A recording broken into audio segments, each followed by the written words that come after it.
പ്രിയപ്പെട്ട വിദ്യാർത്ഥികളെ, നമ്മളിന്ന് സോഫ്റ്റ്വെയർ മെയിൻ്റനൻസ് എന്ന് പറയുന്ന ഒരു ചാപ്റ്ററിലേക്കാണ് പോവുക.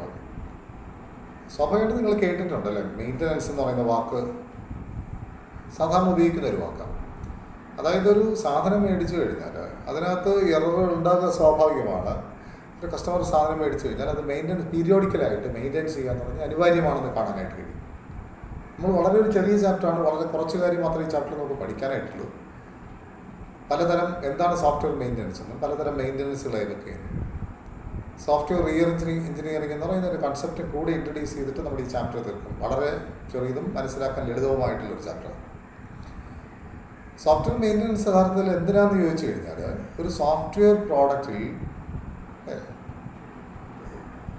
ഒരു കസ്റ്റമർക്ക് ഡെലിവറി ചെയ്തതിന് ശേഷം ഉണ്ടാകുന്ന പ്രശ്നങ്ങളെ പരിഹരിക്കാനായിട്ട് വരുത്തുന്ന മാറ്റങ്ങളാണ് സോഫ്റ്റ്വെയർ മെയിൻ്റനൻസിനകത്ത് പ്രധാനമായിട്ട് ഉൾക്കൊള്ളിക്കുക. മെയിൻ്റനൻസ് ഇന്നവിറ്റബിളാണ്, ഒഴിവാക്കാൻ പറ്റാത്തതാണെന്ന് നമുക്കറിയാം അല്ലേ. എല്ലാ തരം പ്രോഡക്റ്റുകളിലും മെയിൻ്റനൻസ് എന്ന് പറയുന്നത് അനിവാര്യമായിട്ടുള്ളൊരു സംവിധാനമാണെന്ന് കരുതാതിരിക്കാൻ തരമില്ല.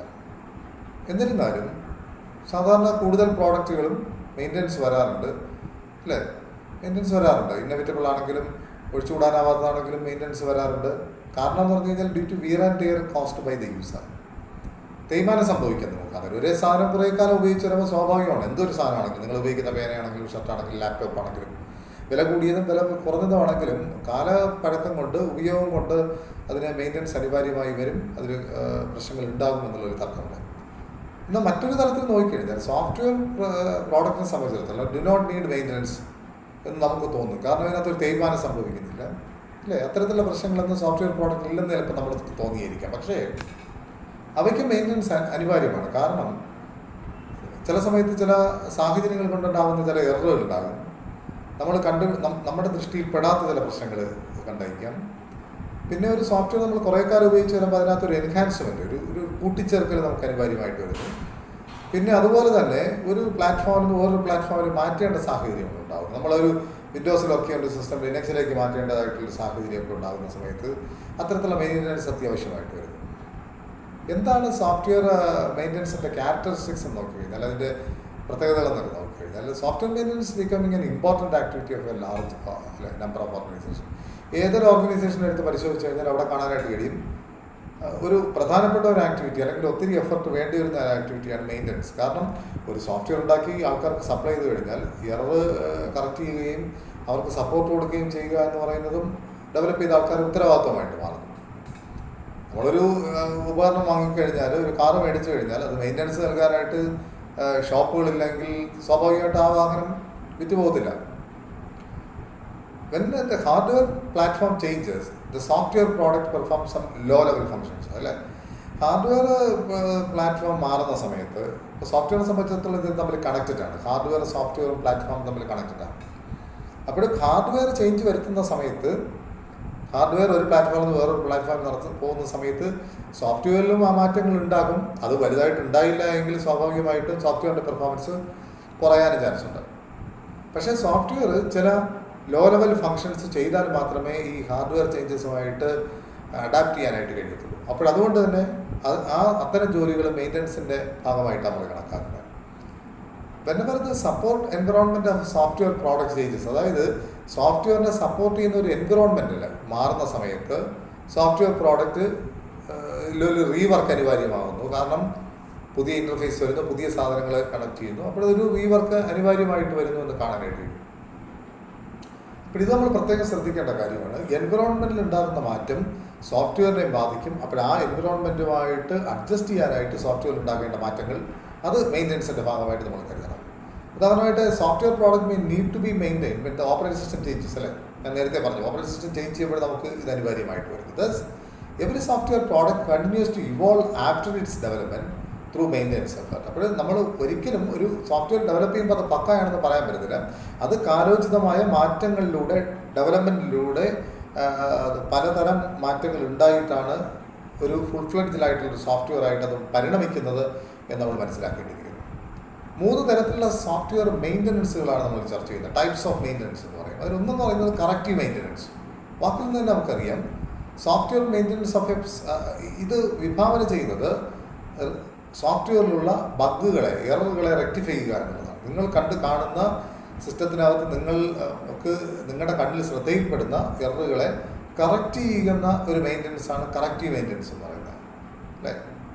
What you are doing to correct the program. പക്ഷെ രണ്ടാമത്തെ മെയിൻ്റനൻസ് എന്ന് പറയുന്നത് അഡാപ്റ്റീവ് മെയിൻ്റനൻസ്. അതൊരു കറക്ഷൻ തന്നെയാണ്, പക്ഷേ അത് എന്തിനോ വേണ്ടി അഡാപ്റ്റ് ചെയ്യുമ്പോഴുണ്ടാകുന്ന കറക്ഷൻസ് ആണ്. അതായത് ഒരു പുതിയ പ്ലാറ്റ്ഫോമിലേക്കോ പുതിയ ഓപ്പറേറ്റിംഗ് സിസ്റ്റത്തിലേക്കോ മാറുമ്പോൾ അതിൻ്റെ പരിണിതമായി നമുക്ക് സോഫ്റ്റ്വെയർ പ്രോഡക്റ്റിൽ വരുത്തേണ്ട മാറ്റങ്ങൾ, അവയാണ് നമ്മൾ അഡാപ്റ്റീവ് മെയിൻ്റനൻസ് എന്ന് പറയുന്നത്. അപ്പോൾ അതിന് ആ ചേഞ്ചസിനെ അഡാപ്റ്റ് ചെയ്യാനായിട്ട് നമ്മൾ കൈക്കൊള്ളുന്ന നമ്മൾ വരുത്തുന്ന മാറ്റങ്ങൾ, അതാണ് അഡാപ്റ്റീവ് മെയിൻ്റനൻസ്. മൂന്നെന്ന് പറയുന്നത് പെർഫെക്റ്റീവ് മെയിൻ്റനൻസ് എന്ന് പറയുന്നത് software product need maintenance to support new features, അല്ലേ? പുതിയ ഫീച്ചേഴ്സ് ആഡ് ചെയ്യേണ്ടതായിട്ട് വരുമ്പോൾ the user want it to support to change different functionalities of the system according to the customer demands. അപ്പോൾ customer demand അനുസരിച്ച് നമുക്ക് മാറ്റങ്ങൾ വരുത്താനായിട്ട് വരുമ്പോൾ or to enhance performance of the system, സിസ്റ്റത്തിൻ്റെ പെർഫോമൻസ് കൂട്ടേണ്ട സാഹചര്യം ഉണ്ടാകുമ്പോൾ അത്തരം ഇടങ്ങളിലാണ് നമ്മൾ പെർഫെക്റ്റീവ് മെയിൻ്റനൻസ്. അതായത് സോഫ്റ്റ്വെയറിൽ കൂടുതൽ മാറ്റങ്ങളുണ്ടായി കൂടുതൽ ഫീച്ചേഴ്സ് ആഡ് ചെയ്ത് അതിനെ കൂടുതൽ പെർഫെക്റ്റ് ആക്കാനായിട്ട്, അങ്ങനെ ഓർത്തിരുന്നാൽ എളുപ്പം. കറക്ഷൻസ് വരുന്ന കറക്റ്റീവ്, അഡാപ്റ്റ് ചെയ്യാനായിട്ട് അഡാപ്റ്റീവ് മെയിൻ്റനൻസ്, അതിനെ കൂടുതൽ പെർഫെക്റ്റ് ആക്കാനായിട്ട് പെർഫെക്റ്റീവ് മെയിൻ്റനൻസ് വേണ്ടി വരുന്നു. ഇനി ക്യാരക്ടറിസ്റ്റിക്സ് ഓഫ് എ സോഫ്റ്റ്വെയർ റിവല്യൂഷനിലേക്കാണ് നമ്മൾ പോകുന്നത്. ലീമാൻ ആൻഡ് ബെലഡി എന്ന് പറയുന്ന ആൾക്കാർ അവർ കുറേയധികം സോഫ്റ്റ്വെയർ പ്രോഡക്റ്റ് പഠിച്ചതിൻ്റെ വെളിച്ചത്തിൽ അവരൊരു നിഗമനത്തിലേക്ക് എത്തുന്നുണ്ട്. അവരുടെ നിഗമനങ്ങളെ ഒരു നിയമങ്ങളായി ലോ ആയിട്ട് കൺവേർട്ട് ചെയ്തു. അതിൽ ഒന്നാമത്തെ 3 ലോ ആണ് ലീമാൻസ് പറയുന്നത്. അതിൽ ഒന്നാമത്തെ ലോ എന്ന് പറയുന്നത് ലീമാൻസ് ഫസ്റ്റ് ലോ പറയുന്നത് A product software product must change continually or becoming progressively less useful, അല്ലേ? അപ്പോൾ ഒരു സോഫ്റ്റ്വെയർ പ്രോഡക്റ്റ് മാറ്റങ്ങൾ കണ്ടിന്യൂസ് ആയിട്ട് അംഗീകരിക്കണം, അല്ലെങ്കിൽ എന്ത് സംഭവിക്കുന്നു, ബിക്കം പ്രോഗ്രസീവ്ലി ലെസ് യൂസ്ഫുൾ. അത് മാറ്റം ഉണ്ടായില്ലെങ്കിൽ നിങ്ങൾക്കൊണ്ട് പ്രയോജനം ഉണ്ടാകത്തില്ല. അതായത് മൊബൈൽ തന്നെ നമ്മൾ നോക്കിയാൽ ഫീച്ചേഴ്സ് കൂടുന്നതിനനുസരിച്ച് നമ്മൾ, അല്ലേ, ചേഞ്ചസ് വരുന്നതിനനുസരിച്ച് നമുക്ക് മൊബൈൽ മാറ്റേണ്ടതായിട്ട് വരുന്നു. മാറ്റിയില്ല എങ്കിൽ അതിന് വളരെ പ്രയോജനമുള്ള ഒരു സാധനമായിട്ട് നമുക്ക് കാണാനായിട്ട് കഴിയത്തില്ല. So every software product continues to evolve after its development through maintenance effort. അപ്പോൾ മെയിൻ്റനൻസ് എഫർട്ടിലൂടെ സോഫ്റ്റ്വെയർ പ്രോഡക്റ്റ് ഒരു പക്കാ പ്രോഡക്റ്റ് ആയിട്ട് ഉയർന്നിട്ടുള്ളത്. Larger product stay in operation for longer times, അല്ലേ? വലിയ പ്രോഡക്റ്റുകൾ ഒത്തിരി കാലയളവിൽ ഓപ്പറേഷനിലായിട്ട് തുടരുന്നു because of higher replacement cost and therefore tend to incur higher maintenance cost. ഇപ്പോൾ വലിയ മെഷീൻസ് എന്ന് പറഞ്ഞു കഴിഞ്ഞാൽ ഒരു കമ്പനിയിലുള്ള ഒരു പ്രിൻറ്റിംഗ് പ്രസ്സിലുള്ള ഒരു മെഷീൻ എന്ന് വിചാരിക്കുക. ചിലപ്പോൾ ആ മെഷീൻ 5 ലക്ഷം 10 ലക്ഷം രൂപ വരും. അപ്പോൾ അതിനകത്ത് മെയിൻ്റനൻസ് കോസ്റ്റ് എന്ന് പറയുന്നത് കൂടുതലാണ്. അതുകൊണ്ട് തന്നെ നിങ്ങൾ മൊബൈൽ മാറ്റുന്നത് പോലെ വർഷത്തിലൊരിക്കയോ അല്ലെങ്കിൽ 5 വർഷത്തിലൊരിക്കയോ 2 വർഷത്തിലൊരിക്കയോ ഒന്നും മാറ്റുന്നില്ല. കാരണം അതിന് റീപ്ലേസ്മെൻറ്റ് കോസ്റ്റ് കൂടുതലാണ്, മെയിൻ്റനൻസ് എഫർട്ടും കൂടുതലാണ്. അപ്പോൾ അത്തരം പ്രോഡക്റ്റുകൾ നമ്മൾ ഒത്തിരി കാലയളവിൽ ഉപയോഗിക്കും. ലാപ്ടോപ്പ് എടുത്താലും നമ്മൾ കുറച്ചുകൂടെ കാലയളവിൽ ഉപയോഗിക്കും, അല്ലേ? This law clearly shows that every product, irrespective of how well designed, must undergo maintenance. ഈ ലോ പറയുന്നതാണ് ഏതൊരു പ്രോഡക്റ്റ് ആയിക്കൊള്ളട്ടെ, അത് എങ്ങനെ ഡിസൈൻ ചെയ്തു ആയിക്കൊള്ളട്ടെ, പക്ഷേ അത് മെയിൻ്റനൻസ് അനിവാര്യമാണ്. In fact when a product does not need any more maintenance, ഒരു പ്രോഡക്റ്റിൽ ഇനി മെയിൻ്റനൻസ് അനിവാര്യമില്ല എന്ന് പറയുമ്പോൾ it is a sign that the product is about to retire or discard. അതിനർത്ഥം ഈ പ്രോഡക്റ്റിന് വലുതായിട്ട് ഉപയോഗിക്കാനായിട്ട് കഴിയത്തില്ല, അതിൻ്റെ കാലം കഴിഞ്ഞു എന്നുള്ളതാണ്. അത് പിന്നെ സ്ക്രാപ്പായിട്ട് ആക്രി കൊടുക്കാനേ കഴിയുള്ളൂ എന്നാണ് അതിൻ്റെ അർത്ഥം. അതല്ലെങ്കിൽ സാധാരണ നമ്മൾ മെയിൻ്റനൻസ് ചെയ്തെങ്ങനെയെങ്കിലും ഉപയോഗിക്കാനായിട്ട് ശ്രമിക്കും. This is in contrast to the common intuition that only badly design product need maintenance. നമ്മൾ വിചാരിച്ചിരുന്ന ഒരു തെറ്റായ ധാരണയുണ്ട്. വളരെ മോശമായിട്ട് ഡിസൈൻ ചെയ്ത പ്രോഡക്റ്റാണ് മെയിൻ്റനൻസ് ആവശ്യം, വളരെ നന്നായിട്ട് നല്ല കമ്പനി ഡിസൈൻ ചെയ്ത് കഴിഞ്ഞാൽ മെയിൻ്റനൻസ് അനിവാര്യമല്ല എന്ന് കരുതിയിരുന്ന ഒരു ചിന്താഗതി ഉണ്ടായിരുന്നു. അത് തെറ്റാണെന്ന് നമുക്ക് പ്രൂവ് ചെയ്യാനായിട്ട് കഴിയുന്നു. In fact good products are maintains and bad products are thrown away, അല്ലേ? യഥാർത്ഥത്തിൽ നല്ല പ്രോഡക്റ്റുകൾ നമ്മൾ മെയിൻറ്റെയിൻ ചെയ്ത് ഉപയോഗിക്കും. നമുക്ക് ഇഷ്ടമില്ലാത്ത ഒരു പ്രോഡക്റ്റ്, വലിയ കോസ്റ്റ് ഇല്ലാത്ത ഒരു പ്രോഡക്റ്റ്, ചെറിയൊരു പ്രശ്നം വരുമ്പോഴും നമ്മൾ അതിനെ ഉപേക്ഷിക്കും. ലീമാൻ്റെ സെക്കൻഡ് ലോ പറയുന്നത് structure of a program tends to degrade as more and more maintenance is carried out. ഒരു പ്രോഡക്റ്റിൽ ഒത്തിരി അനവധി മെയിൻ്റനൻസ് ചെയ്തുകൊണ്ടിരിക്കുമ്പോൾ എന്ത് സംഭവിക്കുന്നു? ആ പ്രോഗ്രാം ടെൻ ടു ഡീഗ്രേഡ് ചെയ്തുകൊണ്ടേയിരിക്കുന്നു. ഒരു ചെറിയ ഉദാഹരണം പറഞ്ഞു കഴിഞ്ഞാൽ, ഒരു പഴയ വീട് നമ്മൾ മേടിച്ച് അതിൻ്റെ നമ്മൾ പലതരത്തിൽ മെയിൻ്റെനൻസ് നടത്തി അതിൻ്റെ എക്സ്റ്റൻഷനൊക്കെ നടത്തിക്കൊണ്ടിരിക്കുമ്പോൾ നമുക്ക് തന്നെ അറിയാം അതിൻ്റെ ലുക്ക് മാറുന്നു, അല്ലെ? ലുക്കിലൊരു സുഖം തോന്നില്ല. പല സ്ഥലങ്ങളിലും അകത്ത് കയറി കഴിയുമ്പോൾ പലതും പല രീതിയിൽ. ഒന്നൊരു 50 വർഷം മുമ്പേ ചെയ്തൊരു ഡിസൈൻ, വേറൊരു സ്ഥാനം കാണുമ്പോൾ നമുക്ക് തോന്നുന്നു ഇത് പഴഞ്ചനാണെന്ന് തോന്നുന്നു, ഒരിടത്തൊരു പുതുമയും. ഇത് തമ്മിൽ കൂട്ടി ഇണക്കുമ്പോൾ ഉണ്ടാകുന്ന പ്രശ്നം. ഒരു വീട് എത്ര വർഷം നിങ്ങൾക്ക് അങ്ങനെ മെയിൻറ്റെയിൻ ചെയ്ത് ഉപയോഗിക്കാൻ പറ്റും? അപ്പോൾ സ്വാഭാവികമായിട്ടും മെയിൻ്റെനൻസ് കുറേയധികം കൂടുതൽ മെയിൻ്റെനൻസ് ഉണ്ടായി വരുമ്പോൾ അതിൻ്റെ ഡീഗ്രഡേഷൻ സംഭവിക്കുന്നത് കാണാനായിട്ട് കഴിയും. The reason for the degraded structure is that when you add a function during maintenance you build on the top of the existing program. നമുക്ക് തന്നെ അറിയാം, നിലവിലെ ഒരു പ്രോഗ്രാമിനകത്താണ് നമ്മൾ മെയിൻ്റെനൻസ് നടത്തുന്ന സമയത്ത് മാറ്റങ്ങൾ ഉണ്ടാക്കുക. അതായത് നിലവിലിരിക്കുന്ന സ്ട്രക്ചറിൽ മാറ്റം വരുത്താതെ, ഞാൻ നേരത്തെ വീടിൻ്റെ കേസിൽ പറഞ്ഞ പോലെ അടിസ്ഥാനത്തിൽ മാറ്റം വരുത്താതെ അതിൻ്റെ ടോപ്പിലാണ് പണിതുകൊണ്ടിരിക്കുക. Open in a way that existing program was not intended to support. ഇപ്പം 2 നിലയ്ക്കുള്ള അടിസ്ഥാനം ഇട്ടിരുന്ന ഒരു വീട് നിങ്ങൾ മൂന്നാമതൊരു മേളിൽ ഷീറ്റ് ഇട്ട് കഴിയുമ്പം ഇതിൻ്റെ സ്ട്രക്ചറിനെ ബാധിക്കും, വിള്ളലുകൾ ഉണ്ടാകും അല്ലേ? അപ്പോൾ നമുക്ക് മനസ്സിലാക്കാനായിട്ട് കഴിയും, നമ്മൾ കരുതുന്നത് പോലെയല്ല നിലവിലെ ഒരു പണ്ട് ഉണ്ടാക്കിയ സ്ട്രക്ചറിനകത്ത് പ്രോഗ്രാമിൽ അത് തന്നെ സംഭവിക്കുന്നത്. പുതുതായി സാധനങ്ങൾ ആഡ് ചെയ്തുകൊണ്ടിരിക്കുമ്പോൾ അതിൽ പ്രശ്നങ്ങൾ ഉണ്ടാകും എന്നുള്ളൊരു സംശയമില്ല. If you do not redesign the system, നമ്മളപ്പോഴും ചില ആൾക്കാർ ചെയ്യും അല്ലേ?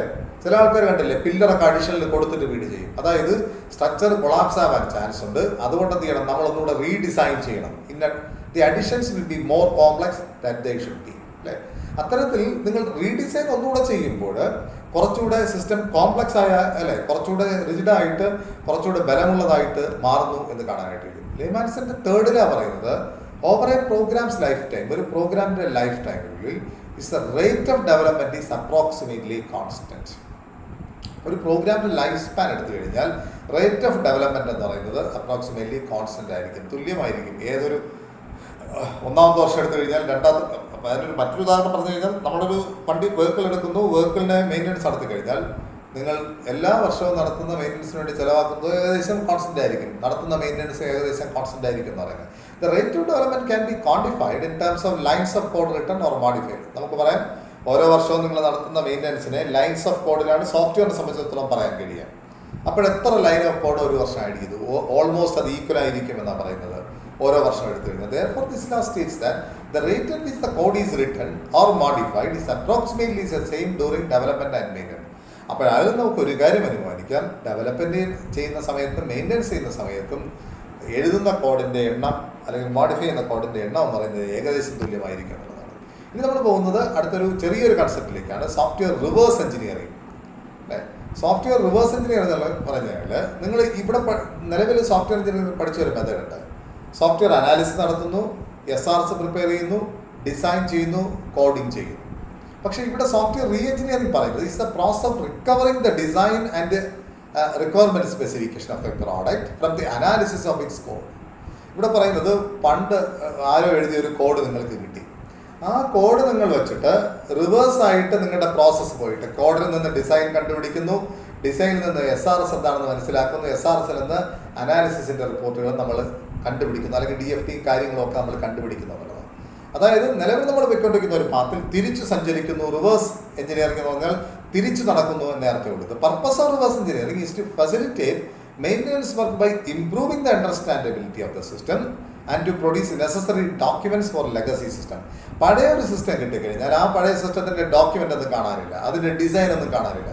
അപ്പോൾ അത്തരത്തിൽ ആ ഒരു സിസ്റ്റം ഉണ്ടെങ്കിൽ നമ്മൾ അതിനെ പഠിച്ച് പുറകോട്ട് പോയി അവയുടെ ഡിസൈൻസും അതിനുള്ള നെസസറി ഡോക്യുമെന്റ്സ് നമ്മൾ ബിൽഡ് ചെയ്യുന്നു.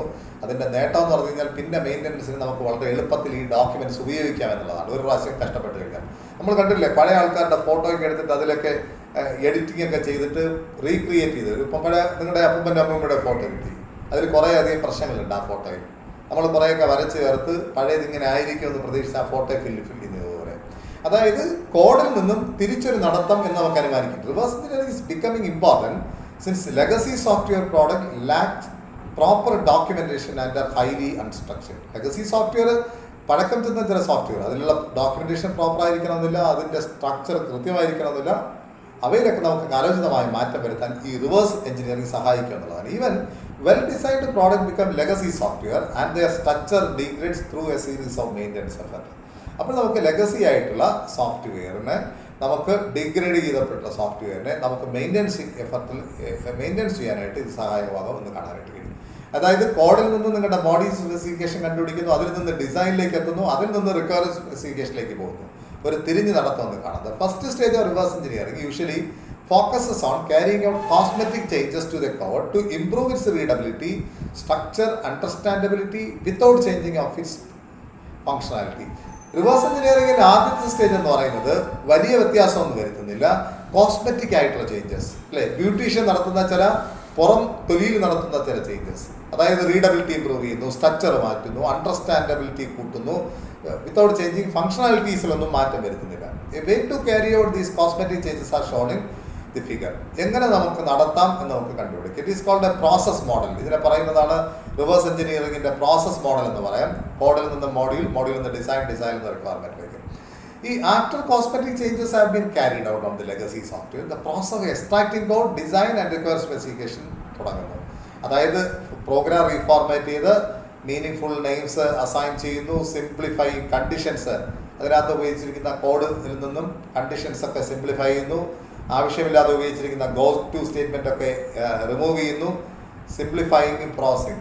ചുരുക്കി പറഞ്ഞു കഴിഞ്ഞാൽ കോസ്മെറ്റിക് ചേഞ്ചസ് എന്ന് പറഞ്ഞു കഴിഞ്ഞാൽ വളരെ ലളിതമായ ചില ഡിസൈനിൽ ഫംഗ്ഷനാലിറ്റിയിൽ മാറ്റം വരുത്താതെ ചെറിയ ചെറിയ കാര്യങ്ങളിൽ മാറ്റം വരുത്തുന്ന പ്രക്രിയയാണ്. ദീസ് ആക്ടിവിറ്റീസ് ആണ് ഇവിടെ നമ്മൾ പ്രതിപാദിക്കുന്നത്. ഇതിനെയാണ് നമ്മൾ കോസ്മെറ്റിക് ആക്ടിവിറ്റീസ് എന്ന് പറയുന്നത്. കോസ്മെറ്റിക് എന്ന് പറയുന്നത് സൗന്ദര്യവർദ്ധക എന്നൊക്കെ പറയുന്നുണ്ട് അല്ലേ.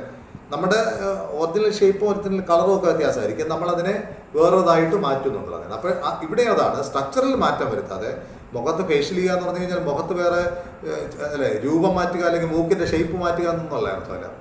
നമ്മൾ ചെറിയ കോസ്മെറ്റിക് ചേഞ്ചസ് എന്ന് പറഞ്ഞാൽ സ്ട്രക്ചറിൽ മാറ്റം വരുത്താതെ വരുന്ന ചെറിയ മാറ്റങ്ങൾ. അതാണ് ഞാൻ പറഞ്ഞ ഫോർമാറ്റിന് റീഫോർമാറ്റിംഗ് ദ പ്രോഗ്രാം. റീഫോർമാറ്റ് എന്ന് പറഞ്ഞാൽ എൻ്റെ അർത്ഥം എന്താണ്? ഇപ്പോൾ ഈ നിങ്ങൾ ഫോർ ലൂപ്പ് എഴുതുന്നു, ഈ സ്റ്റേറ്റ്മെൻറ്റ് എഴുതുന്നു, അത് കഴിഞ്ഞ് അതിനകത്തുള്ള സ്റ്റേറ്റ്മെൻറ്റ് ഒരു ടാബ് കൊടുത്തിട്ട് അല്പം വലത്തോട്ട് നീക്കി എഴുതുന്നു. അത്തരത്തിൽ പ്രോഗ്രാം കാണാൻ വളരെ ചന്തമായ രീതിയിൽ പ്രോഗ്രാമിൻ്റെ സെഗ്മെൻറ്റ്സ് അറേഞ്ച് ചെയ്യുന്നതുള്ളതാണ് റീഫോർമാറ്റിംഗ്. പിന്നെ മീനിങ് ഫുൾ ആയിട്ടുള്ള വേരിയബിൾ നെയിംസ് ഉപയോഗിക്കുന്നു. മീനിങ് ഫുൾ അല്ലാത്ത വേരിയബിൾ ഉണ്ടെങ്കിൽ പിന്നെ അതിലുള്ള കണ്ടീഷൻസ് ഒക്കെ ലളിതമാക്കുന്നു. അല്ല, ഇഫ് സ്റ്റേറ്റ്മെൻറ്റ് അത് നമ്മൾ കുറേ കണ്ടീഷൻ സ്റ്റേറ്റ്മെൻറ്റ് ഒക്കെ എഴുതും. അത്തരത്തിൽ ആ പ്രോഗ്രാമിൻ്റെ അകത്തുള്ള കണ്ടീഷൻസ് ലളിതമാക്കുന്നു, ഗോ ടു സ്റ്റേറ്റ്മെൻറ്റ് റിമൂവ് ചെയ്യുന്നു, പിന്നെ സിംപ്ലിഫൈങ് പ്രോസസ് അങ്ങനെ ലളിതമാക്കുന്നു എന്നുള്ളതാണ് ഈ പ്രക്രിയ. Not to extract the design full understanding of the code is needed. കോഡിനെ പറ്റിയുള്ള മുഴുവൻ ധാരണയുണ്ടെങ്കിൽ മാത്രമേ നിങ്ങൾക്ക് ഡിസൈനിലേക്ക് എത്താൻ പറ്റത്തുള്ളൂ. Some automatic tools can be use to derive the data flow and control flow diagram from the code. കോഡിൽ നിന്നും ചില ഓട്ടോമാറ്റിക് ആയിട്ടുള്ള ടൂൾസ് അവൈലബിൾ ആണ്. സോഫ്റ്റ്വെയർ റിവേഴ്സ് എഞ്ചിനീയറിംഗിൻ്റെ ടൂൾസ് അവൈലബിൾ ആണ്. അപ്പോൾ ഉപയോഗിച്ചിട്ട് നമുക്ക് എന്ത് ചെയ്യാൻ പറ്റും? ഈ ഡിറൈവ് ചെയ്യാൻ പറ്റും. റിവേഴ്സ് ആയിട്ടുള്ള അതിനകത്തുള്ള ഡേറ്റ ഫ്ലോയും കൺട്രോൾ ഫ്ലോ ഡയഗ്രാംസും ഒക്കെ നമുക്ക് കണ്ടുപിടിക്കാനായിട്ട് കഴിയും. The structure chart also extract ചെയ്യാനായിട്ട് സാധിക്കും. SRS document can be written once the full code has been thoroughly understood and the design is extracted. ഡിസൈനും എക്സ്ട്രാക്ട് ചെയ്ത് കഴിഞ്ഞാൽ നിങ്ങൾക്ക് SRS ഡോക്യുമെന്റിലേക്കും തിരികെ എത്താനായിട്ട് കഴിയും എന്നുള്ളതാണ്. അത്തരത്തിൽ വലിയ വിലപിടിപ്പുള്ള സോഫ്റ്റ്വെയറുകളെ വളരെ ലളിതമായ മാറ്റങ്ങളിലൂടെ ചെയ്യാനായിട്ട് കഴിയും. വളരെ കൃത്യമായ ഉദാഹരണം പറഞ്ഞു കഴിഞ്ഞാൽ നിങ്ങൾ കണ്ടില്ലേ, പഴയ നാലുകെട്ടും തറവാടും ഒക്കെ ഗവൺമെൻറ് പൈതൃകമായിട്ട് കാത്തു സൂക്ഷിക്കാൻ വേണ്ടി ചെയ്യുന്ന പരിപാടികൾ എന്ത് ലളിതമായിട്ട് അതിനകത്ത് ചില മാറ്റങ്ങളൊക്കെ വരുത്തി പഴമയെ അതുപോലെ റീറ്റെയിൻ ചെയ്യുന്നു. സ്ട്രക്ചറിൽ മാറ്റം വരുത്താതെ ചില കോസ്മെറ്റിക് ആയിട്ടുള്ള ടച്ചിങ്സ് ഒക്കെ നടത്തി പഴയതിനെ അതുപോലെ എത്തിക്കുന്ന രീതിയാണ് ഇവിടെ കാണാനായിട്ട് കഴിയുക.